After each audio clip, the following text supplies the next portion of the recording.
achi deebi'ee akka achitti wal argitanii dubbateera jedhanii ergamoonni misraachoo Maariyaam fa'aa Phexros fa'aa yeroo isaan himan argina.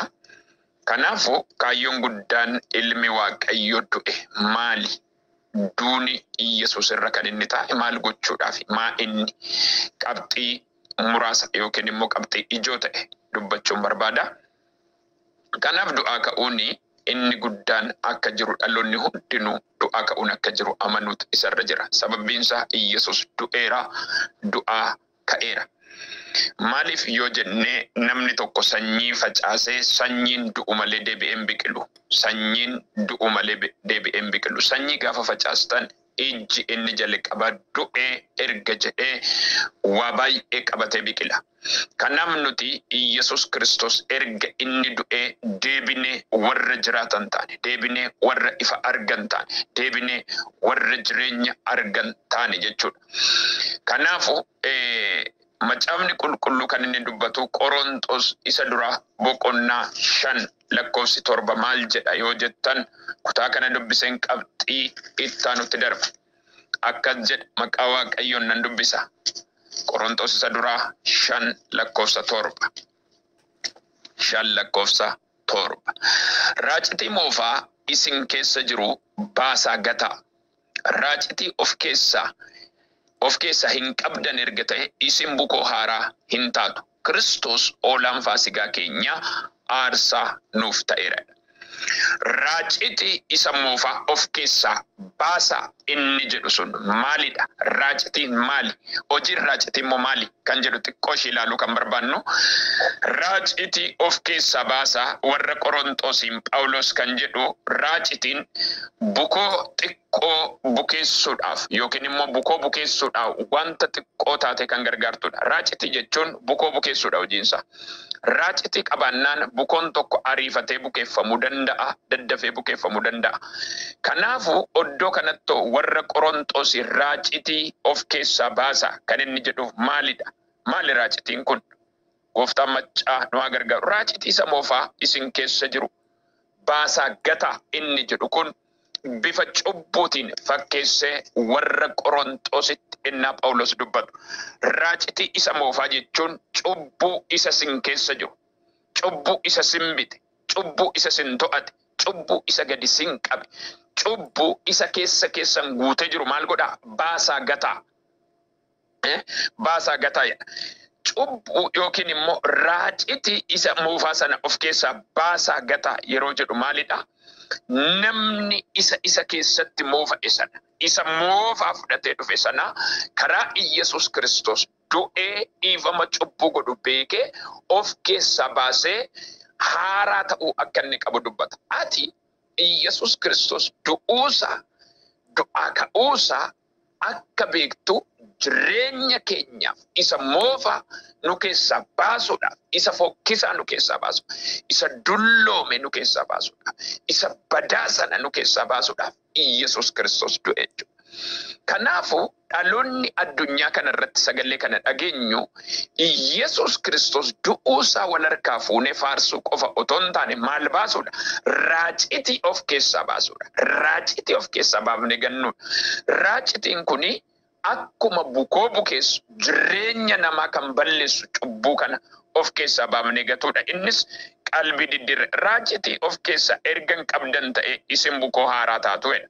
Erga hin qabdan ta'e inni jedhu kun erga of keessaa baastanii erga isin keessa hin jiru ta'e maaltu? Raacitii. Haaleluu. Isin maal taatu? Bukoo haaraa taatu. Bukoon haaraa tolchanis bareeda ta'a jechuudha. Kanaafuu jireenya keenya wal qabsiisee kutaa kanatti kan inni dubbatu maalidha? Bukoo isa raacitii isa moofaa erga of keessaa baafne bukoon nu keessan jiru erga ta'e maal taane irra nuyi bukoo haaraa taataniittuudha. Kuni jechuun inni moofaan nu keessaa ba'ee isa haaraa keessa keenyatti fudhachuudha. Innis maalidha jedhee oolaa faasigaa ta'e isa nuu qalame. Praise God. Oolaa faasigaa ta'e isa nuu Kiristoos oolaan faasigaa keenya aarsaa nuuf ta'eera. Ta'uuf hin jedhu. Oolaan faasigaa keenya maal nu ta'eera? Aarsaa nu ta'eera. The end aarsaa nuu ta'eera. Maal gochuudhaaf? Bukoo haaraa, nama haaraa, nama jijjiirame, nama geeddarame, nama ammayyaa isa haaraa ta'uudha. Maal jechuudha kuni? Macaafni qulqulluu ennaa dubbatu Addaam inni durii inni moofaan sun du'a fide, Addaam inni haaraan garuu jireenya fide. Yesus Kiristoos walumaa gala du'uunsaa maaliif yoo jettan jireenya moofaa sana nurraa baasuuf. Jireenya moofaa keessa dukkana jira, du'a jira, badi jira, gidiraa jira. Haleluuyaa. Waa baay'ee nurratti ta'u sana nurraa kaasuudhaaf Yesus kan inni du'e. Namoonni baay'een Yesus du'eera kan jedhanii dubbatan waan inni du'eef dhaloonni hin beekne garuu jiru jechuudha. Kanaaf walumaa gala nuti waa'ee fannifamuu gooftaa keenya Yesus Kiristoos gaafa kaafnu ol kaafnee kan nuti dubbannu waa'ee fannoo miti. No. Nuti jireenya isa ta'e Yesus Kiristoos naaf jedhee du'uunsa naa galeera bakka.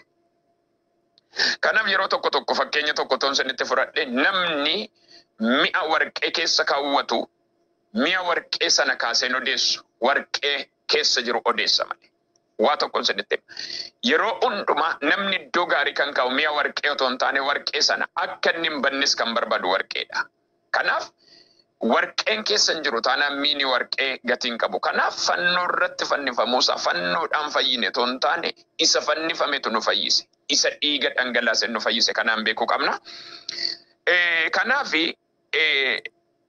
maayinni Yesus Kiristoos kan inni du'eef kan jennuuf waan sadi ilaallee xumurra jechuudha. Inni tokkoffaan Yesus Kiristoos kan inni du'eef du'a foonii nu oolchuudhaaf.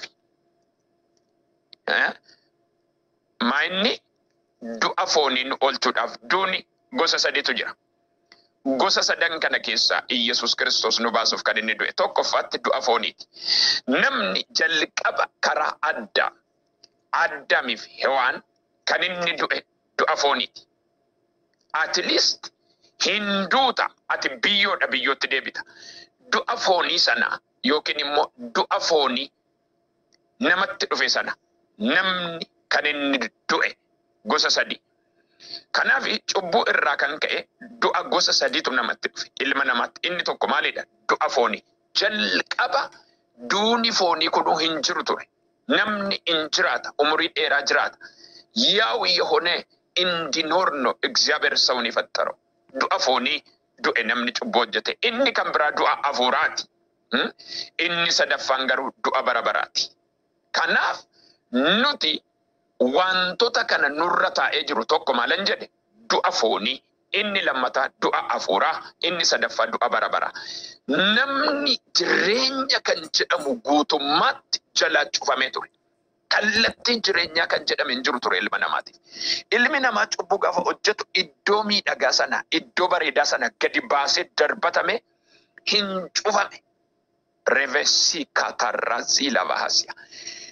Addaamiif Hewaan iddoo bareedaa jannata sana keessaa yeroo gadi ba'an waan akka qara qabu naanna'ee eegu sana kirubeeliin naannessee ijaareetu Waaqayyo omtu akka achi hin seenne godhe.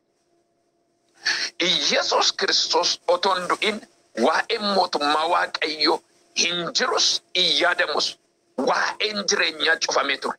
Namni firdii du'aa fudhate hin duuta kan gootetti jedhamee taa'eera. Namoonni bara kakuu moofaa keessa korbeessa qaluun, jibicha qaluudhaan, sangaa qaluudhaan, dhiiga dhangalaasuudhaaf dhiifamuu cubbuu gochaa turan. Haa ta'u malee kuni hundumtu jireenyaaf gara namaan ciibsine. Kan bituu hin dandeenye jira, kan humna hin qabne jira. Haa ta'u malee Yesus Kiristoos kan inni dhufee ilma namaatiif qalame Waaqayyo wanti inni yaade keessaa inni ijoon wantoota lamaan kana irratti bara kana yookiin immoo dhaloota kakuu haaraa irratti hojjechuuf. Inni tokkoffaan amma kaasee du'a foonii namni du'e kana namni kamiyyuu du'uu danda'a. Uumama 3:19 Ibroota 9:27. Namni du'a foonii du'uu hin danda'a. Dhimmisaa dhimma du'a foonii du'uu miti. Namni kamuu du'a isa kana ooluu hin danda'u. Sababbiinsaa maaliif yoo jettanii xiyyeeffannaan ilmi Waaqayyoo dabarfamee Waaqayyo abbaa biraanuu kenname waan lamaaf. Maalidha? du'a hafuuraan oolchuuf du'a bara baraan oolchuudhaaf ishii kana lama irratti dubbadha. Waa'ee du'a foonii akkamitti duuna hoo jettan Yesus Kiristoos du'a foonii kanas du'ee biyyoo keessa galeetu biyyoo keessa injifannoon ga'e. Humnaan akka inni ka'u kan godhe sun du'a foonii inni du'e keessatti kan isa gargaare maalidha? Humna waaqummaa isaatiin ka'e. Dandeetti waaqummaa isaatiin ka'e. Aaboo waaqummaa isaatiin ka'e. Guddummaa waaqummaa isaatiin ka'e. Injifate awwaala diige kan inni ka'e. Luqaas abbaan wangeelaa Luqaas kan inni nutti himu dhagaa gaggaragalcheedha. Sochi guddaatu ta'e. Sochi lafaa guddaa raafama lafaa guddaa ta'e. Kan inni ka'e humna waaqummaa qabatee ka'e. Haa ta'u malee Yesus akkuma du'ee guyyaa sadiif lafa keessa ture sana humnaan ka'e foon kee kun in du'a. Foon kee erga du'ee Yesus Kiristoos garuu kan inni du'eef foon kee du'a oolchuudhaan miti. Ila dhaggeeffadhaa. Namoonni tokko tokko ilaalcha isaan qaban ilaalcha dogoggoraa kan inni ta'u foon kee akka hin duune miti. Hafuurri kee akka hin duune barbaada Waaqayyo. Maal akka hin duune barbaada? Hafuurri kee akka hin duune. Hafuurri inni ati fudhatte sun akka hin duune barbaada. Hafuura kee oolfachuu barbaada Waaqayyo. Kanaafuu kan inni du'e maalidha? Hafuura du'aa sana. Hafuura du'e sana nu keessatti kaasuuf hafuura jireenyaa nuu kennuudhaaf. Haaleluyyaa. Maal godhee? Hafuura jireenyaa nuu kennu. Seera uumamaa 2:17. Nan dubbisa maqaa Waaqayyoon 2:17. Xumureera 2:17. Seera uumamaa 2:17. 2:17. Nan dubbisa maqaa Waaqayyoon. Haaleluyyaa. Yesus Kiristoos inni gooftaadha. Ija mukichaa nyaatanii hamaa fi gaarii ittiin beekan gara isaa garuu hin nyaatina. Gaafa isarraa nyaattan garuu dhuguma hin duuta jedheen jedha. Inni kun namni akka inni du'u hafuuraan. Namni akka inni du'u kan itti medha. Mukicharraa gaafa nyaattan hamaaf gaarii gargar baasu hin duutu jedheen. Efesoon 2:1 kana dubbata jechuudha. Kanaaf inni biraa du'a bara baraan nu oolchuudhaaf. Du'a bara baraan du'uu sana nu oolchuudhaaf. Inni kunis ergaa abbaan mul'ata Yohaannis 20:15 irratti maal dubbata? Kana dubbadheetan Waaqayyoon galateeffannee xumurra. 20:15 mul'ata Yohaannis 20:15. Namni maqaan isaa macaafa isa warri jireenya argachuuf jiran keessatti caafaman keessatti hin argamiinis kuufama ibiddaatti gadi hin darbatame. Irran deebi'a. Namni maqaan isaa macaafa isaa warri jireenya argachuuf jiran keessatti caafaman keessatti hin argamiinis kuufama ibiddaatti gad darbatamedha. Macaafa warra macaafa jireenyaa keessatti caafaman.